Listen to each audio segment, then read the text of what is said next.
Wednesday practice, of course, is needed. Padded practice, all those things that go into, we're official in the second half of the season game-wise, and learn an awful lot. Know the things we need to improve upon. Another good opponent coming in. Washington looked pretty good Monday night against, at the time, the only undefeated team we have in our league. Defensively, impressive up front, and of course, if Chase Young plays, it'll give them even more. Offensively, what Robinson has been able to do, what Heineke has been able to do, they have a commitment to, their brand of football, which is definitely working, and so it'll be a big challenge for us.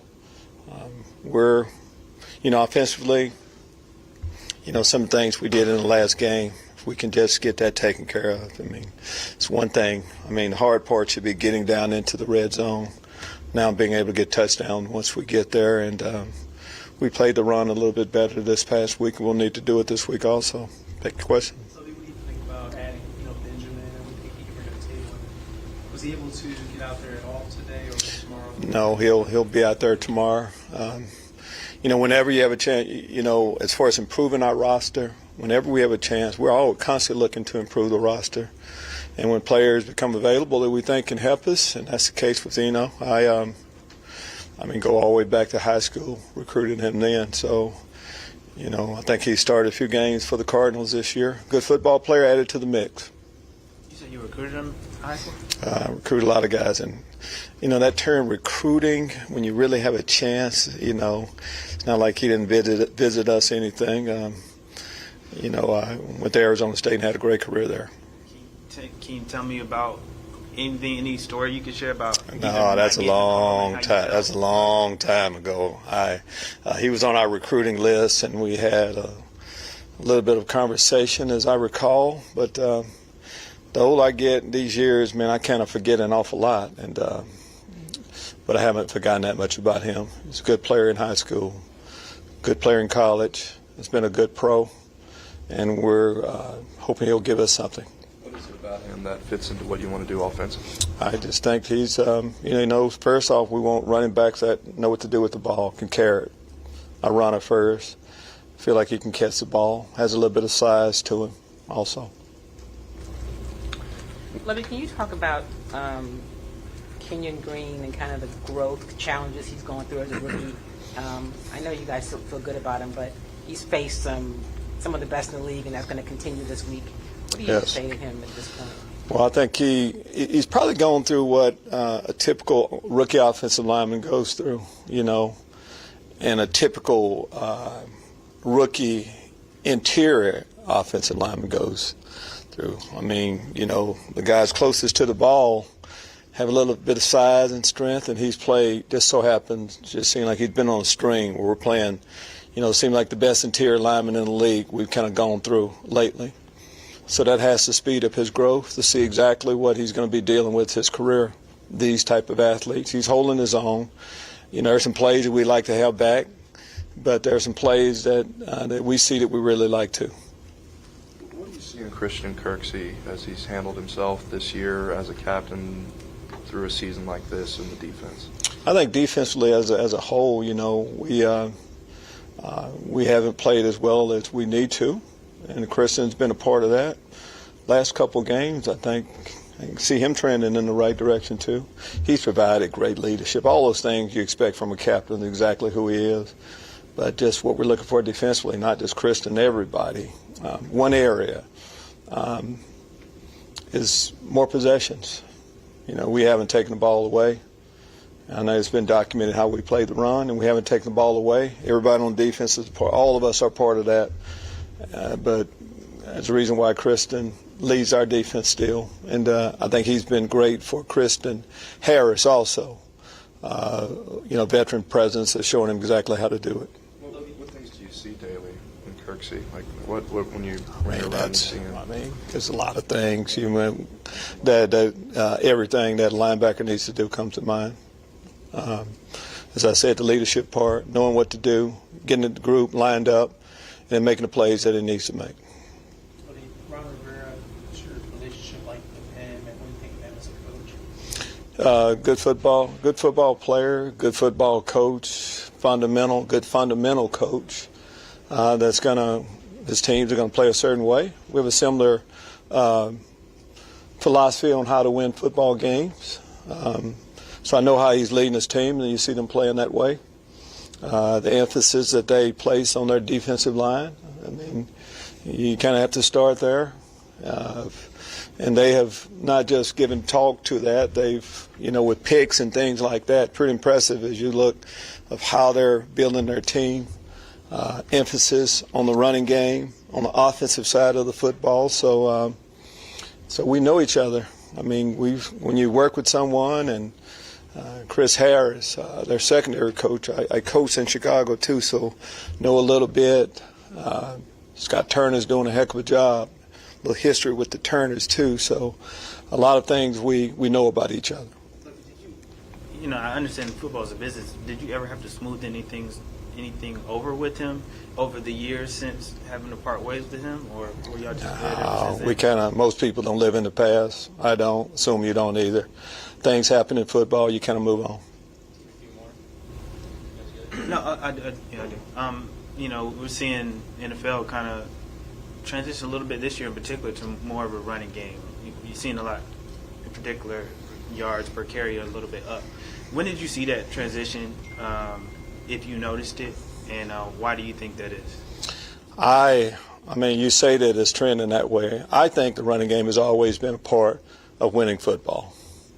Maybe more emphasis is placed on it right now. We know more of the numbers, but there have been great running backs that have been in our game throughout. There's a group of coaches that have always placed an emphasis on that. I've lived in that world all my life. So as far as the other trends that are out there, don't know a lot about them. But you need a good running game. You need a good passing game. You have to have a personality on what you want your football team to be. Running personality or a passing personality, you start with that. There's a group of us that start with the run first. It's not to say that we don't have to, we don't believe in the pass too. But as far as great running backs, there's a lot of running backs in the Hall of Fame. Running back has been a part of winning football since the beginning of time, and that is never going to change.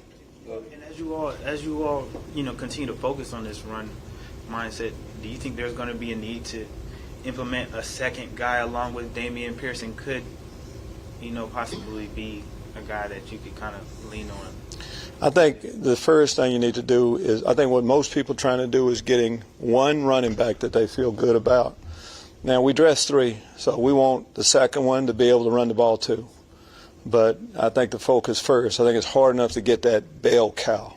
That's what you're looking for first. But do you need more than one guy? Are we going to be a team that's going to split reps? We need a 1A and a 1B? No. We're going to have a starting tailback, and we're going to have a backup. And if the backup has to play, we don't want a big drop-off as much as anything. Then our third running back is going to be a guy that's going to hopefully be able to, maybe his emphasis is maybe on third down and special teams. That's the running back position has been like that for me in my entire career. When you look at a guy like Jalen Hughes, kind of going on the same merit of Kenyon Green for the position, maybe you get enough tackles, but you also miss some. Is that just because of the speed of the game when it comes to defensive backs and the transition? Oh, I mean, the speed of the game is there. There's a speed of the game, but you got to be able to adjust to that speed and make tackles. There's no way around it. We can't continue to miss tackles. Running games, running backs look a whole lot better. Yards per carry, explosive plays, a lot of that. And as you talk about a defensive back, normally it's that second line or third line of defense, and that leads to that yards per carry getting up there a little bit. But no, there's no way around it. We've got to be able to tackle, period, in those positions. Is Dare practice today? I'm sorry? Is Dare going to be on the report, injury report? Dare is going to be on the injury report today. We did hold him out. Lovie, is there any chance that you could see someone else maybe fight for first-team reps along with Jalen?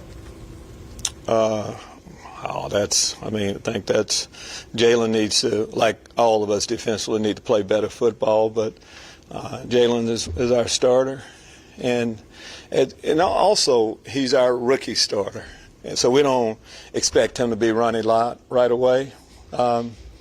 We'll give him a little bit of time to start comparing him that way. But do we need to improve? Yes, and he is making progress like all of our guys are. With Eno arriving tomorrow, is it fair to think he's probably going to need to run up to play? Do you think he'd be ready for Sunday? Or How long have we known each other? Now, so you predict, now he hadn't been in the building yet, so you want me to predict that whether he's going to play? I put it like this. We have to keep moving on like he's not going to play.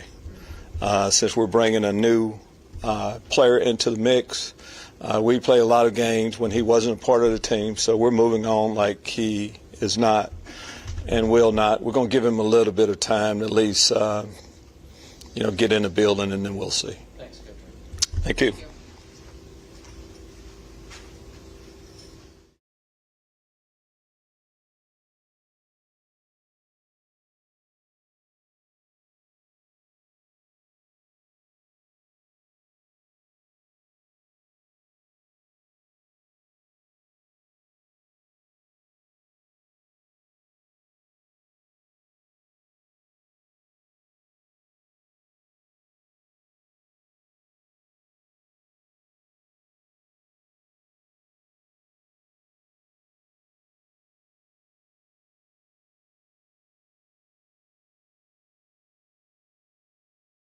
The game, what things did you learn individually for yourself, and what things you need to improve? Biggest thing, I think, just the turnover margin of the game is kind of what caused the result of the loss. When you look at our 2 turnovers in that game, the fumble and my interception, we were both down in the red zone, scoring opportunities. So when you take those away, we finished with points both of those drives, and it's a completely different game. And it just goes to show how every week any team can win. We're capable of winning each week, so we just got to go out there and play a clean game for 4 quarters, and we can beat anybody.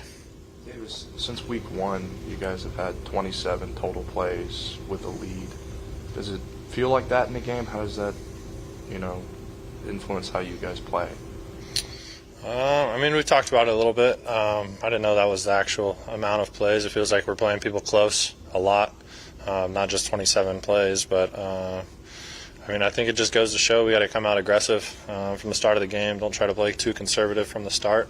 Come out like we're playing from behind when it starts 0-0, and stay aggressive and drive down the field and get points. And I think that'll help us out, putting up more points and just moving the football. Davis, when Nico came back into the game, it seemed like you guys sort of picked up where you left off before he got injured. Where have you seen the most growth from him from last year to this year? I think just his understanding of the offense and defensive schemes. He's grown a lot as a player, and he's going out there. Obviously, he's a freak and extremely talented, and he's going to win his one-on-one matchups. But the thing where he's grown is where zone coverage. He knows where the openings in the zones are starting to come open, and the timing on the routes of when he's going to be able to get the ball. So the more and more he keeps learning and getting a better feel for the defense, it's going to be extremely hard to stop him. Davis, you got to see a little bit of him in college on the opposing sidelines, but what does a guy like Eno Benjamin bring to this offense? Yeah, excited for him. I think he's going to be here for practice tomorrow, so another really talented player to add to that running back room. Heard he's a really good pass catcher out of the backfield as well, so just excited for another way to attack defenses and switch up the looks. I think we talked about this earlier in the season, the balance between being conservative versus aggressive. Sunday you were talking about the interception you wanted back. Second 25 you can move forward. How, in the most recent weeks, have you kind of found that balance and where you can learn from in those situations? Yeah, there's always a fine line of being aggressive versus protecting the football. You got to take the big plays when they're there, but also be ready to check it down or use my legs and run when there's nothing there. So, that's kind of the dilemma that every quarterback across the game of football, from when I started when I was 6 years old all the way up to now, it's really just boiling down to the decision making and going out there and making plays. You got to stay aggressive, but also you can't just force things that aren't there. So I think it goes with the week of preparation, being able to see things clearly, being able to kind of decipher things pre-snap, what they're going to turn into, and then how your concept matches that. So a lot of things go into it, but obviously you want to dance on the line, but stay on the conservative side of it so you're not being risky with the football. It seems like that's a decision that's made in seconds or splits seconds. I mean, what all goes into the feeling that goes even into that? And I mean, you mentioned like pre-snap and all that, but is there kind of a mental part of it too, of how you feel in that moment? I'm curious about that. Yeah, I mean, I don't even know how many factors go into it. A lot of it is instincts, just being out there and being a football player. That's something you can't really coach. And then a lot of it is kind of knowing what your concept is, knowing who your person is, who the defender who's guarding him is, the speed differential, where the window's going to be, and whatever coverage they're playing. I mean, there's a ton of factors that go into it. The timing of the route, your protection.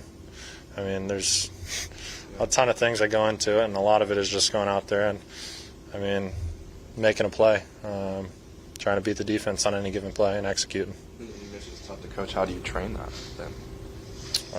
I mean, we have offensive plays that we know how a certain play is ran. A lot of plays, pre-snap alerts, yes, nos, and then post-snap, we can go through a progression. And if the first guy's not open, you're progressing to the second guy, third guy, and then checking it down or using your legs to scramble if nobody's open. So, I mean, there's a ton of different ways. Each play is different, and that's what we do throughout the week is prepare for those given plays and coach through it so we can go out and execute on game day. A couple of stats out there that league-wide teams are rushing for the most they've run in NFL history, and passing completion is the lowest it's been in a number of years. I assume the defenses are changing the way they play. Have you noticed a shift in the way teams are playing defensively, if at all? Yeah, definitely. I think how football has evolved in the recent years, I think just across the league, defense has the one up on offense, so it's just the sheer talent and speed and size of those defensive linemen and blitz packages that the offense is kind of trying to find ways to catch back up. And running the football and beating them down is one way to do it, and then another way is just trying to win those one-on-one matchups when you can catch them in man-to-man coverage. But other than that, like I said, a lot of our stuff is progression-based. You got to fall back on your training and your preparation throughout the week to hopefully find someone open as it progresses, because right now there's not a lot of things that you can predict pre-snap because teams are disguising really well. They're running coverages that aren't very kind of by the book of old school defenses, just straight coverage. They're running a lot of combination coverages and just different ways to get to similar coverages, but it's not the traditional way. So a lot of things that you got to react to and just go out there and be a football player so you can make a play. When you look at a guy like Chris Moore, his route running ability seems to be going second to none this year. Have you seen him mature during the offseason? Where is that kind of that confidence come from him as a route runner? I think his just consistency and preparation, the way he comes to the building every day and prepares. I mean, he's the same guy when he walks into the building and the same guy when he walks out. He's going to come and put in a lot of work, and he's going to go out there and make plays when he gets a chance. So very confident in his ability to go out there and get open and catch the passes when we need him to. Right. Thanks. Thank you.